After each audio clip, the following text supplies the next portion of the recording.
tí ẹ ti ń gbọ́ wa àjíire bí ẹ̀kú àtàtàárọ̀ ẹ káàbọ̀ sórí ètò ìròyìn wa láti iléeṣẹ́ Prophet Sun Entertainment níbi tá a ti máa ń mú àwọn ìròyìn ojoojúmọ́ ajá àbálẹ̀ àwọn ìròyìn tó ń ṣẹlẹ̀ káàkiri orílẹ̀-èdè Nàìjíríà wá sí etí ìgbọ́ yín. Ẹ wá nǹkan fìdílé lónìí o, mo dẹ̀ ṣèlérí fún yín wípé ẹ tún gbádùn wa. Alice Johnson ni oníròyìn ní, ṣùgbọ́n ká tó lọ sínú ìròyìn náà lẹ́kùnrẹ́rẹ́ ẹ gbọ́ àwọn kókó inú rẹ̀. Àwọn oníjàgídíjàgan ọmọ ìta ti fi ipá bá àwọn ọmọ ilé ẹ̀kọ́ gíga kan lò pọ̀, ìyẹn ní ilé ẹ̀kọ́ Unijos tí wọ́n sì ṣe ikú pa á. Bákan náà ni ìròyìn fi tó wa létí wípé ọwọ́ àwọn àjọ NDLEA máa dẹ̀ wọ́n ti ráwọ́ tó arákùnrin kan tó jẹ́ wípé oògùn olóró ni àwọn fi ń ṣe iṣẹ́ òòjọ́ wọn. Àwọn ọlọ́pàá ti ráwọ́ tó ọ̀dọ́mọkùnrin méjì kan tí wọ́n jẹ́ ọmọ ilé ẹ̀kọ́ ti secondary Monitor High School ní ìlú Ìbàdàn. Ọkọ̀ agbépo kan dànù tí èèyàn kan jẹ́ Ọlọ́run nípè ní ìpínlẹ̀ Ògùn. Àwọn èèyàn mẹ́rin kan rèé tí wọ́n ti sọ wọ́n sínú àhámọ́ látàrí bí wọ́n ṣe bà pépà ìpolongo ìbò kan jẹ́ ní Ìlọrin ní ìpínlẹ̀ Kwara. Kí a tó lọ sínú ìròyìn náà lẹ́kùnrẹ́rẹ́ ẹ jẹ́ ká lọ sókè lọ́hùn ká padà à ń bọ̀. Ẹ máa bá wa wo ìkànnì Prophet Sun Entertainment PSC TV, ìgbádùn yín ló jẹ wá lógún. Ẹ káàbọ̀ padà sí orí ìtọ́ni wa Prophet Sun Entertainment. Ẹ má gbàgbé láti subscribe sí orí channel yìí láti máa mú àwọn ìròyìn tí ẹ ní láti mọ̀ tó ń ṣẹlẹ̀ káàkiri orílẹ̀-èdè Nàìjíríà wá sí etí ìgbọ́ yín. Ìròyìn náà rèé lẹ́kùnrẹ́rẹ́. Ní ilé ẹ̀kọ́ gíga kan ní Nàìjíríà tí ó fi ìdí kalẹ̀ sí Jos tí a mọ̀ sí Unijos ni wọ́n ti wà nínú ọ̀fọ̀ báyìí látàrí bí àwọn oníjàgídíjàgan kan ṣe ikú pa ọmọdébìnrin kan tó wà ní ìpele kẹrin ìyẹn 400 level ní ìpele àwọn akẹ́kọ̀ọ́ olóyìnbó tí wọ́n sì fi ipá bá a lò pọ̀.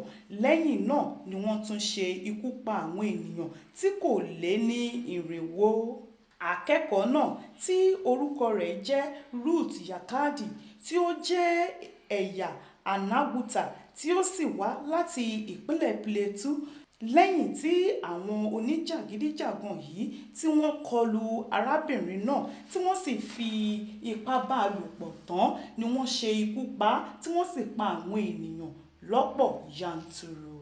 Ìròyìn tún fi tó wa létí wípé ẹnìkan tí ọ̀rọ̀ náà ṣojú ẹ̀ kò ró tó ní kí wọ́n fi orúkọ bo òun láṣìírí sọ wípé ìṣẹ̀lẹ̀ náà wáyé lágbègbè kan tí à ń pe orúkọ rẹ̀ ní Farigada ní àárọ̀ ọjọ́ ìsinmi tí wọ́n sì ti gbé òkú ọmọdébìnrin náà lọ sí mọ́ṣúárì nígbà tí wọ́n kọ̀ sí olórí àwọn akẹ́kọ̀ọ́ náà ìyẹn ọ̀jọ̀gbọ́n Jeff Doki sọ wípé akẹ́kọ̀ọ́ náà ni ó ń dúró láti ṣe ìforúkọsílẹ̀ fún ètò ìsìnrú rẹ̀ lẹ́yìn tí àwọn agbésùmọ̀bí náà kọlu ilé ẹ̀kọ́ náà tí wọ́n sì mú tí wọ́n ṣe yànnàyànnà lẹ́yìn náà tí wọ́n sì ṣe ikú pa á. Ọ̀jọ̀gbọ́n náà tún ṣàlàyé sí i síwájú wípé ó ti lé ní èèyàn 3 tí òun ti pàdánù ẹ̀mí wọn nínú ọdún yìí tí ó sì jẹ́ wípé ó jẹ́ ohun tí ó ń kan òun ní ominú. Àwọn òṣìṣẹ́ àjọ tó ń rí sí gbígbé oògùn olóró ìyẹn àjọ NDLEA ni wọ́n ti ráwọ́ tó àwọn èèyàn 15 ní ìpínlẹ̀ Èkó.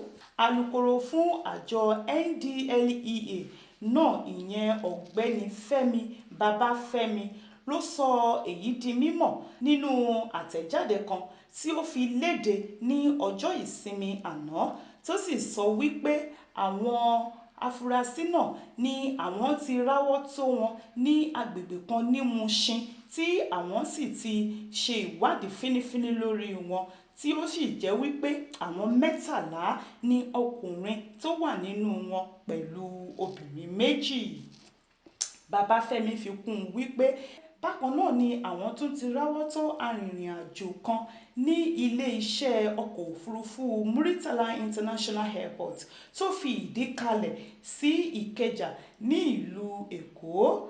Arìnrìn-àjò náà ni wọ́n pe orúkọ rẹ̀ ní Nwandinobi Uchemadu tí ó rin ìrìn-àjò bọ̀ láti orílẹ̀-èdè Brazil pẹ̀lú ọkọ̀ òfurufú Airway Flight pẹ̀lú arákùnrin kan tí òun náà rin ìrìn-àjò bọ̀ láti orílẹ̀-èdè Doha tí òun wọ ọkọ̀ òfurufú Qatar tí ó sì jẹ́ wípé oògùn olóró ni àwọn méjèèjì ni wọ́n dì sínú báàgì wọn bámbám ṣùgbọ́n tí ọwọ́ àjọ NDLEA ti bà wọ́n báyìí tí wọ́n sì ti ń fi ojú winá òfin.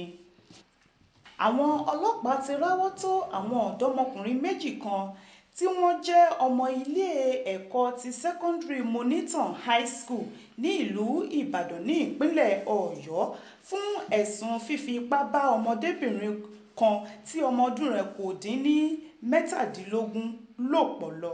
Ìṣẹ̀lẹ̀ náà wáyé ní dédé agogo 7 àṣálẹ́ ní agbègbè kan tí wọ́n ń pè ní Morikas ní ìjọba ìbílẹ̀ Ìbàdàn.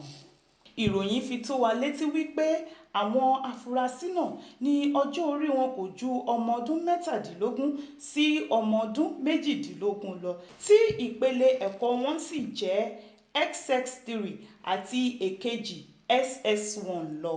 Alukoro ọlọ́pàá SP Adéwálé Ọ̀ṣífẹ̀sọ fi ìdí ìṣẹ̀lẹ̀ náà múlẹ̀ ó sì fi kún un wípé ìwádìí ti ń lọ lọ́wọ́lọ́wọ́ lórí ìṣẹ̀lẹ̀ náà.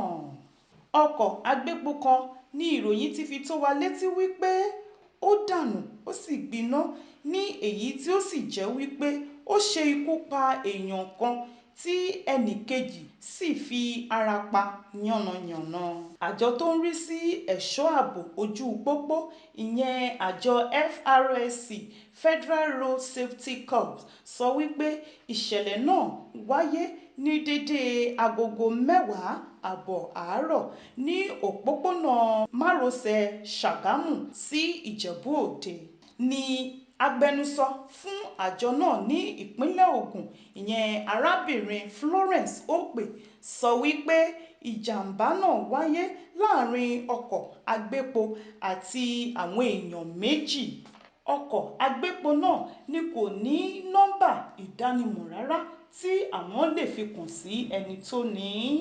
Florence Okpe fi kún wípé àwọn èèyàn 2 ní ìṣẹ̀lẹ̀ náà ló ṣe jàǹbá fún tí ó sì jẹ́ wípé ọ̀kan lára àwọn èèyàn 2 yẹn ti jẹ́ Ọlọ́run nípè ṣùgbọ́n tí onínúure kan tí ó rìn sí kòńgẹ́ àsìkò náà gbé ẹnì kejì lọ sí ilé ìwòsàn kí àjọ FRSC tó débẹ̀. Àwọn èèyàn 4 kan rèé tí wọ́n ti sọ sínú àhámọ́ látàrí fún bíba ìwé ètò ìpolongo jẹ́ ní ìlú Ìlọrin tí ń ṣe ìpínlẹ̀ Kwara. Alábòjútó àwọn ọlọ́pàá ní ìpínlẹ̀ náà Paul Odama ló ti fi ìdí ìṣẹ̀lẹ̀ náà tó àwọn oníròyìn létí ní ìlú Ìlọrin. Ó sọ wípé lẹ́yìn tí àwọn ráwọ́ tó àwọn afurasí náà lẹ́sẹ̀kẹsẹ̀ ni àwọn ti bẹ̀rẹ̀ ètò ìwádìí lórí wọn tí àwọn sì ti mú wọn lọ sí ilé ẹjọ́ ṣùgbọ́n títí di àkókò yìí alábòjútó náà fi tó wa létí wípé kò tíì sí ènìyàn wọn kankan tí ó yọjú dàbí pé iléeṣẹ́ ọlọ́pàá ti Kwara State láti gbà wọ́n sílẹ̀. Kò ní jù báyìí lọ lórí ètò ìròyìn wa. Ẹ má gbàgbé láti subscribe sí orí channel wa ìyẹn Prophet Son Entertainment láti subscribe. A dẹ̀ ṣèlérí pé a ó máa bùn yín gbọ́ àwọn ìròyìn tó bá ń ṣẹlẹ̀ káàkiri orílẹ̀-èdè Nàìjíríà ní gbogbo ọjọ́ tí a bá ń ṣe ètò yìí. Alice Johnson lórúkọ tèmi. Ó tún di ọjọ́ míì ọjọ́ rẹ̀. Ẹ ṣé, ó dàbọ̀. Ẹ máa bá wa wo ìkànnì Prophet Son Entertainment PSC TV. Ìgbádùn yín ló jẹ wá lógún.